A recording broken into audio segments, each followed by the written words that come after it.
Hey everyone, Elizabeth here. The Last Laugh delivers stories that leave you speechless. If you're here for it, hit subscribe and let's go. The email arrived on a Tuesday morning. Subject: Barrett Industries launch event, updated guest list. I opened it already knowing what I'd find. Emma, the message began. My father never called me by name in family communications anymore. It was always your sister when talking to my brother, or complete omission when possible. After careful consideration, we've decided to keep the launch event intimate, industry professionals and confirmed investors only. Given your current career trajectory, perhaps it's best you sit this one out. We'll catch up another time. Richard Barrett. Not, Dad. Richard Barrett. I stared at the formal signature for a long moment, then archived the email without responding. My phone buzzed immediately. My brother Derek. Did you get Dad's email? Grimacing face. I didn't respond. Another text, he's raising $5 million from real investors, Silicon Valley people. He's just trying to make a good impression. Then, Mom says you understand. I set my phone face down on my desk and returned to the acquisition documents I'd been reviewing. The paperwork for a small but promising renewable energy company. Purchase price: $47 million. Pocket change for my portfolio, but the technology was solid. My assistant knocked. Miss Barrett? Your 2 p.m. is here. Send them in. I wasn't hurt by the disinvitation. I'd stopped being hurt by my family's dismissals 3 years ago, right around the time my venture capital firm crossed the billion-dollar threshold. The same week Forbes called me for an interview. The same month I'd quietly purchased controlling interest in 17 companies across 4 industries, including, as of 6 months ago, Barrett Industries. My father had no idea he'd been pitching his business expansion to a fund that I controlled through 3 shell corporations. He had no idea that every anonymous investor he'd been courting was actually me. He had no idea that the $5 million he was so desperately trying to raise was money I'd already allocated. I just hadn't decided yet if he deserved it. My family's disappointment in me started early and calcified over time. I was the youngest of 3 children. My brother Derek was the golden child, Harvard MBA, married to a corporate lawyer, 2 kids, a house in the right suburb. My sister Amanda was the social butterfly, married to a surgeon, active in charity circles, her life a perfect Instagram feed of prosperity and taste. Then there was me, the one who never quite figured it out. I'd gone to a state school instead of an Ivy.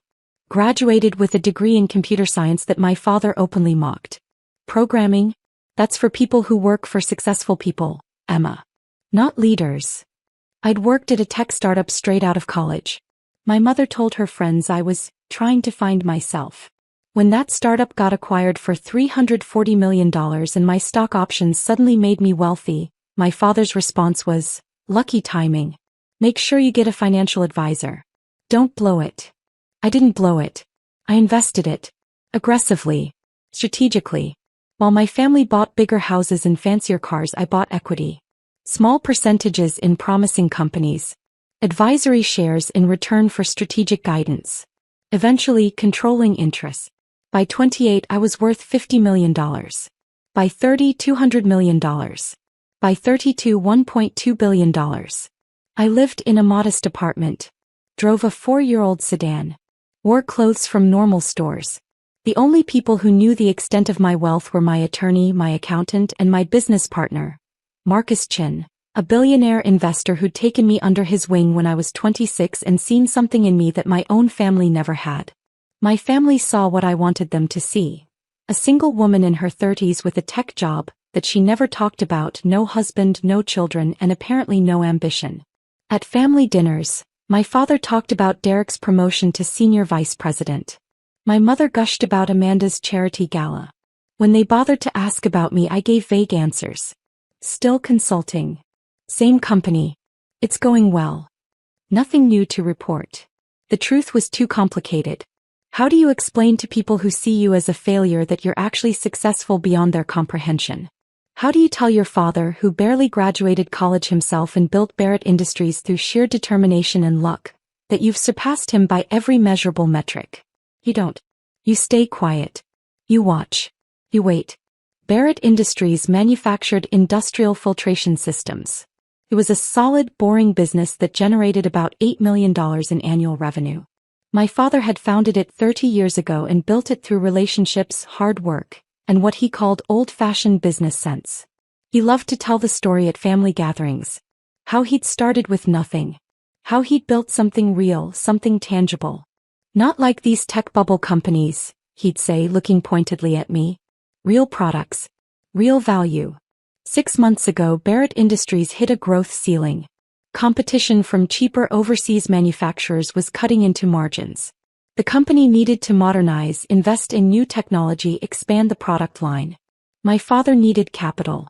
$5 million for new equipment, R&D, and market expansion. He'd approached traditional banks. Too risky, they said. He'd pitched to local investors. Not enough return potential.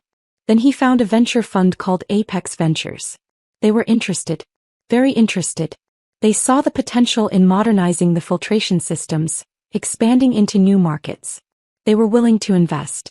What my father didn't know was that Apex Ventures was a subsidiary of a larger investment firm, which was owned by a holding company, which was controlled by a private trust, which I owned. I'd structured it carefully. Multiple layers of separation. Anonymous beneficial ownership. My name appeared nowhere in the paperwork. I'd watched him pitch. Watched him present 5-year projections that were optimistic at best.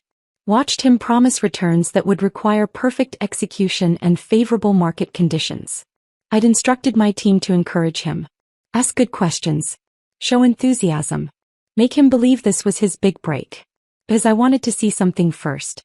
I wanted to see if success, or the promise of it, would change how he treated me. It didn't. The disinvitation to the launch event was proof. Even as he celebrated what he thought was his biggest business achievement, even as he prepared to announce this major investment, he still didn't want me there. I was still an embarrassment. Still the daughter who never quite figured it out. The launch event was scheduled for Friday evening at the Grandview Hotel, a upscale venue downtown that rented its ballroom for corporate events. My father had gone all out. Catering, open bar, a stage with professional lighting, promotional materials printed on heavy cardstock.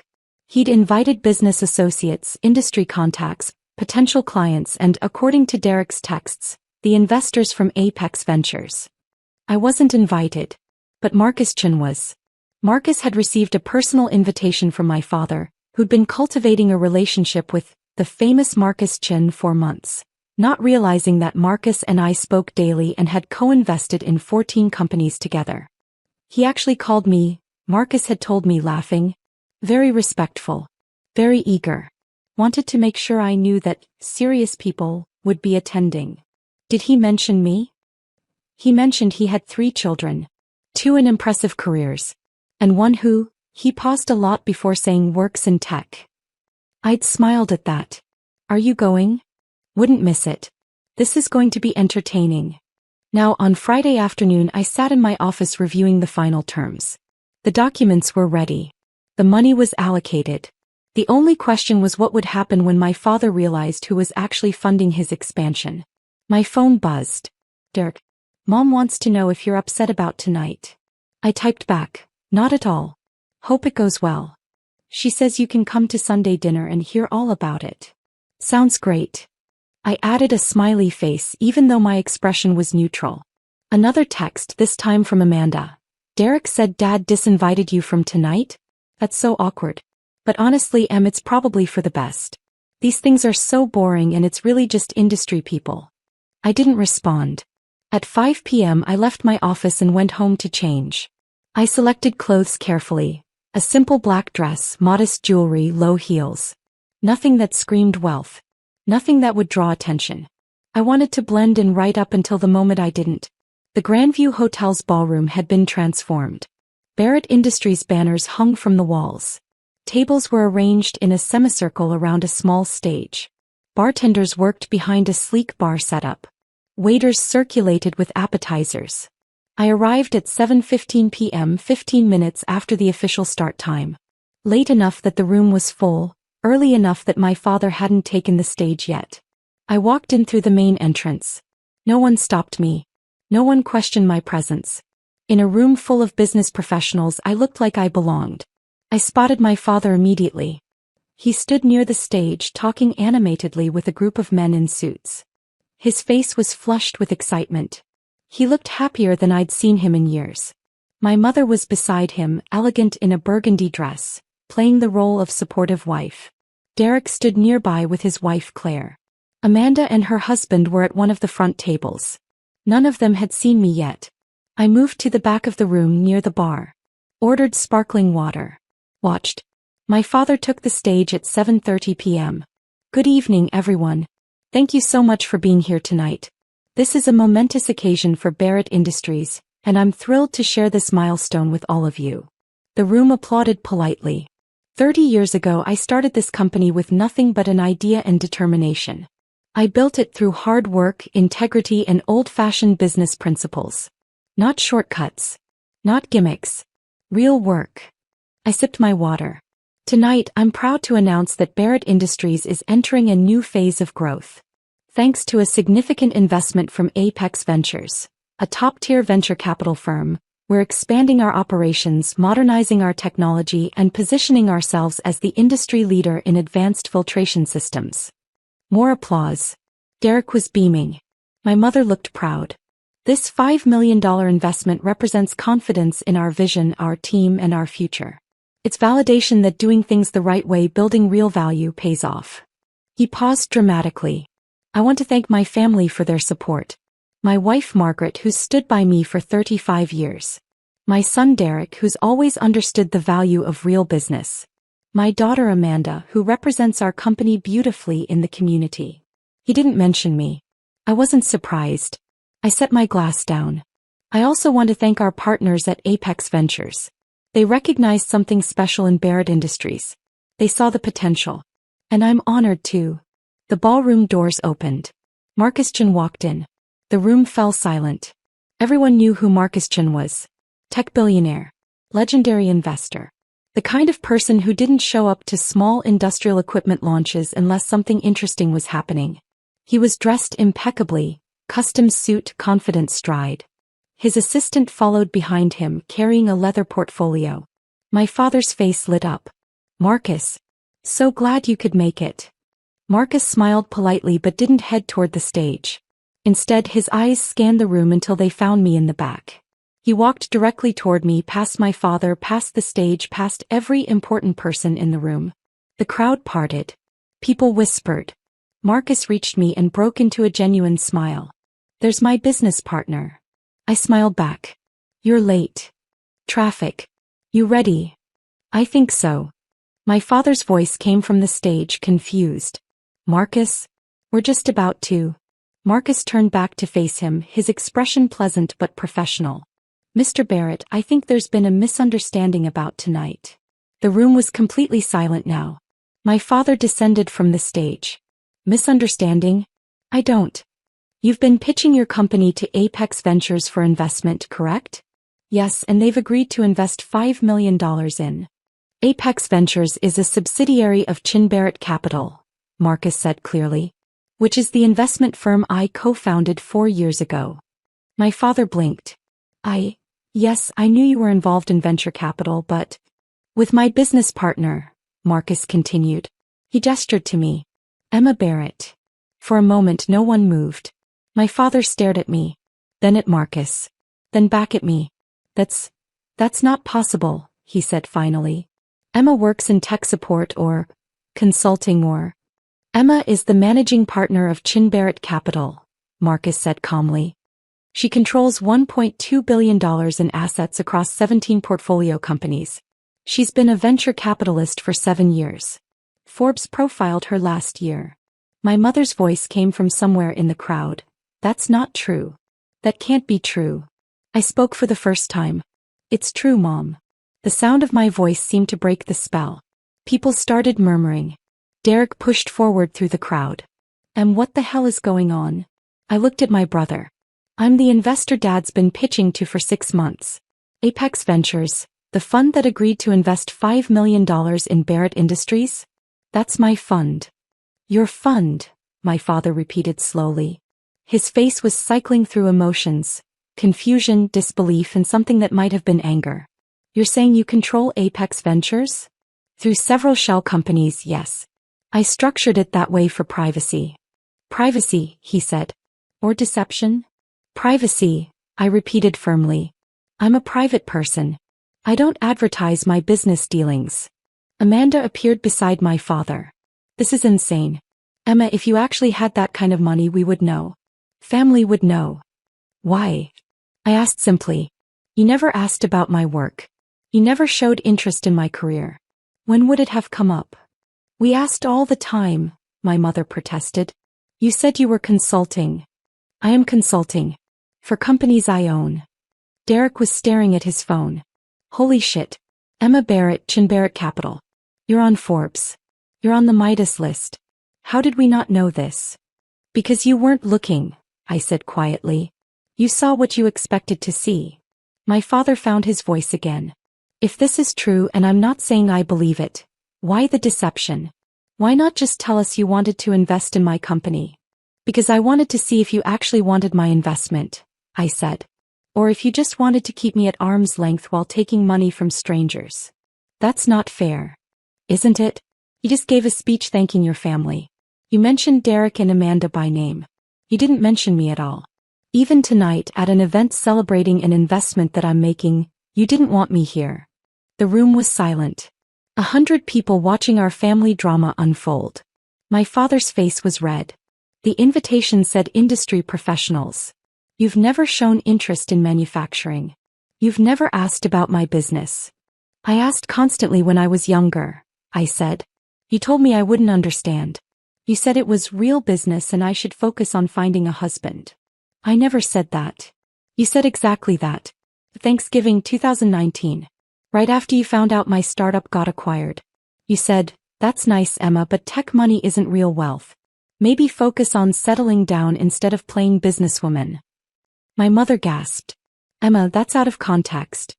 It's not. And it's fine. I stopped trying to prove myself to you 3 years ago. I built my career quietly. I didn't need your approval or your validation. Marcus cleared his throat. Perhaps we should discuss the business matter at hand. Emma, did you want to proceed with the investment? All eyes turned to me. My father looked like he was going to be sick.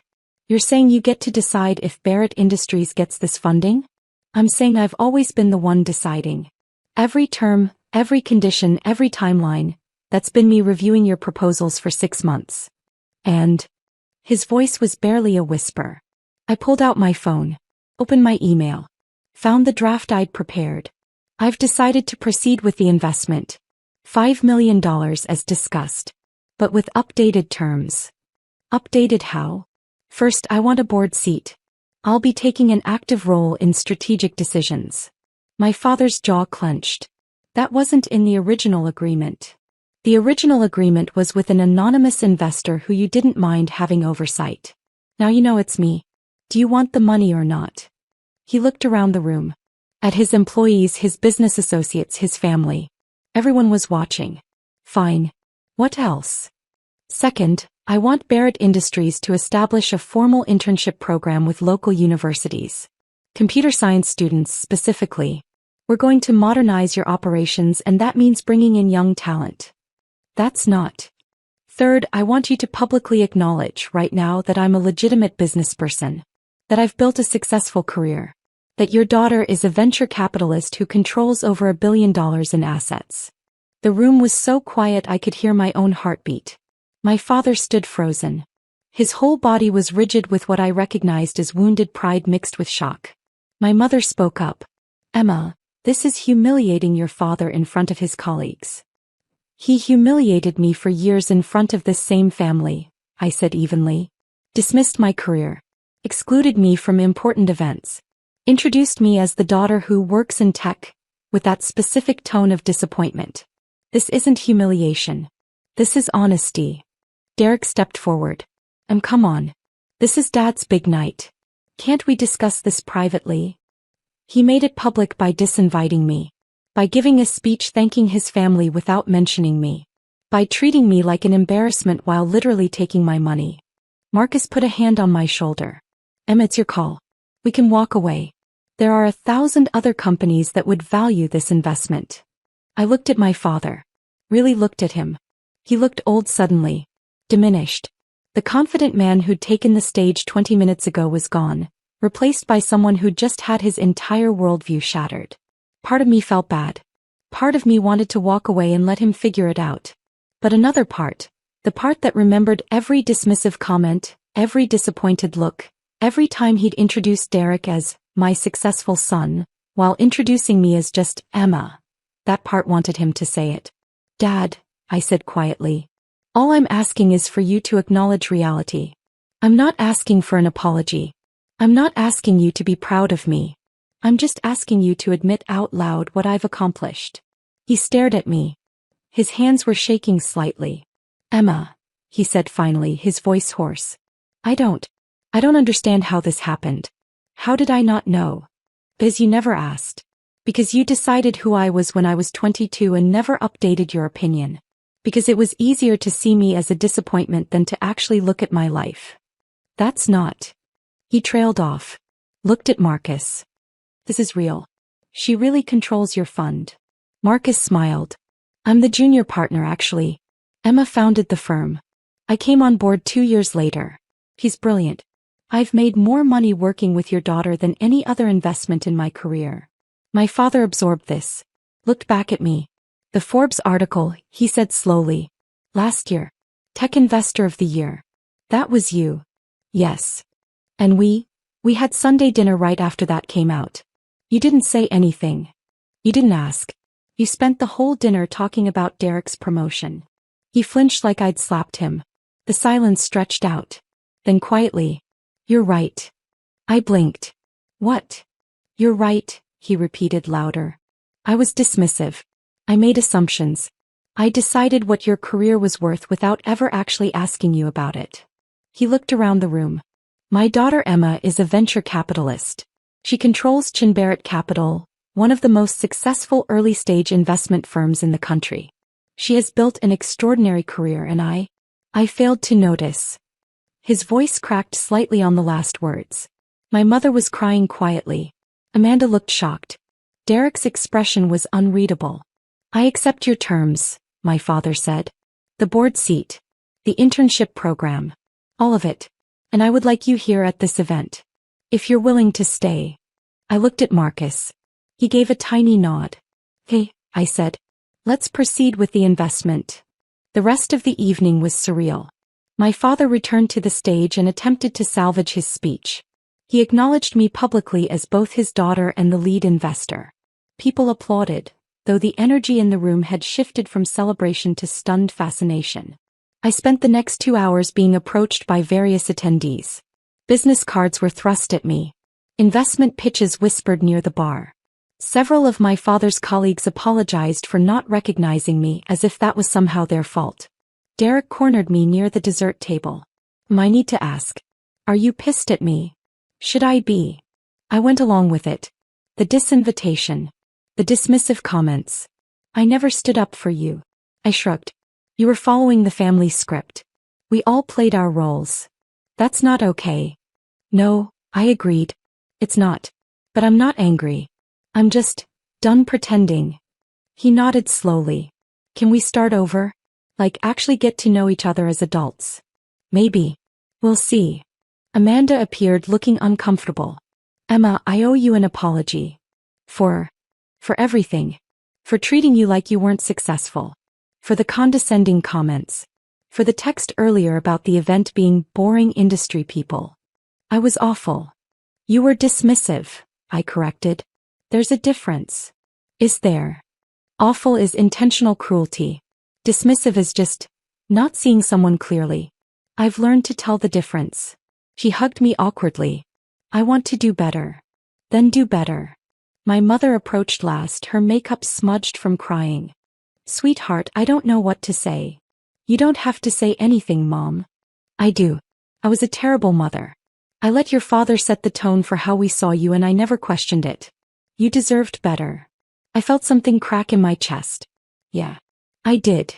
Can you forgive us? Eventually, maybe. Right now I just need space to process this. She nodded, tears still streaming. Whatever you need. At 10 p.m. Marcus and I left the hotel together. My father tried to follow us out, but I held up a hand. I'll call you next week. We'll discuss the paperwork. Emma, Next week, Dad. In the car, Marcus laughed. That was one of the most uncomfortable things I've ever witnessed. Sorry for dragging you into family drama. Are you kidding? That was incredible. Did you see their faces when I walked in? I smiled despite myself. It was pretty satisfying. So what now? Are you actually going to work with his company? Yes. The business is sound. With proper investment and modernization, Barrett Industries could be very profitable. Even after everything? Business is business. And maybe this will be good for my relationship with my dad. Working together. Him seeing what I actually do. Or it could be a disaster. That too. We drove in silence for a few minutes. Emma, Marcus said finally. You know you don't owe them anything, right? You don't have to fix this relationship. You don't have to invest in his company. You've already proven yourself. I know. So why are you doing it? I thought about that. Because I want to see if it's possible. If we can build something new. If he can actually see me as I am instead of as he assumed I'd be. And if he can't? Then I walk away with my head high and a profitable exit strategy. Marcus grinned. That's my partner. The investment closed 3 weeks after the launch event. I took my board seat at Barrett Industries and immediately started implementing changes. The internship program launched with 12 students from local universities. Half were women, 3 were from underrepresented minorities. My father grumbled about diversity quotas, until one of the interns identified a supply chain inefficiency that saved the company $200,000 annually. Barrett Industries' revenue grew 23% in the first quarter after the investment. The modernization was working. My relationship with my father was still complicated. We had weekly board meetings where he sometimes deferred to my expertise and sometimes argued with me out of pure stubbornness. But he showed up. He listened. He learned. My mother invited me to Sunday dinners again. Sometimes I went. Sometimes I made excuses. I was setting boundaries and they were learning to respect them. Derek and I got coffee occasionally. Real coffee where we talked about actual things instead of performing family roles. He was interesting when he wasn't trying to be the golden child. Amanda and I texted sometimes. Baby steps. The biggest change was internal. I stopped hiding. I updated my social media profiles to reflect my actual career. When people asked what I did, I told them. When my family introduced me, they said, venture capitalist, instead of vague hand-waving about tech work. I was visible now. On my own terms. Marcus and I closed 2 more major deals. Barrett Capital was mentioned in 3 major publications. I did a podcast interview about early-stage investing. I was living openly as myself. And my father? He sent me an article one day. A profile of successful women in venture capital. My photo was in it. His text said, proud of you. Should have said that sooner. Dad. Not Richard Barrett. That. It was a start. I texted back, thanks. See you at Sunday dinner. We'll be there. I smiled and set my phone down. Turned back to the acquisition documents on my desk. A promising AI startup that needed $12 million in strategic guidance. This was my life. Built carefully, strategically on my own terms. No longer hidden. No longer dismissed. Just successful. Undeniably, visibly, unapologetically successful. And my family was finally starting to see it.